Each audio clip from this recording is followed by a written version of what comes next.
It's important to teach the youth and the next generation of people about self-advocacy, self-determination. It helps them as a person. It will help them be more independent, live the life that they want to live. And then it also helps with social change and getting more people active in talking about disability rights and what it means for people with developmental disabilities to live in our country. And we think student-first models are a good way to introduce leadership and self-advocacy in the school setting. Student First is a high school and transition age club for students in the public school systems. A majority of them are ASB recognized, and so it is their own club within the school. It's a club like any other club. They'll be in the yearbook. They have officers, they'll do fundraising. They'll be involved in all of the activities that the school has to offer. It's a huge thing for students that's been isolated most of their school career, and so it's huge. I mean, to all of a sudden have an opportunity to be part of the overall community is exciting and scary. And it's really scary, I mean, especially when you haven't been that. But the cool thing, I think, is that the students now become accepted by the other students, because bullying or teasing comes from lack of knowledge. And once other students get to meet students with disabilities, they find out they have more in common than they have in common. And and then they make friendships, relationships. Pretty soon you're going to see them involved in all aspects of the school. Just seeing them rise from being shy to talking in front of the classroom, and just seeing them blossom, and it's amazing how they change.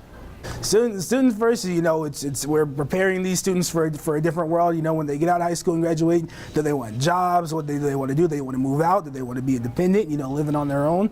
They got to get ready, because when that time comes, that the decisions they make is up to them of what they want to do with their lives. They need to be aware of what their rights are, and that's why I am so happy I have this job, so that I can teach them that. Right now, our primary focus is 7 focus categories. One of them is team building, teaching students how to be part of a team, good and bad. Sometimes the bad team, they learn more, which sounds funny. Leadership skills, because they are going to run their own group, so they'll learn about board of director, Robert's Rules of Order.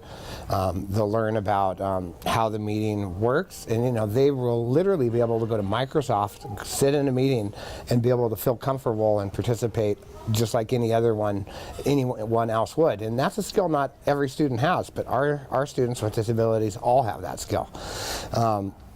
Self-advocacy, learning to speak up for yourself.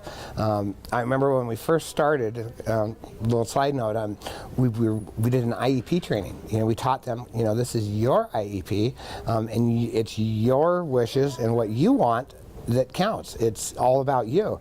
Disability history, that's probably my toughest thing to teach them, because they're just really not interested. They can't believe that even happened, number one, or that could happen again.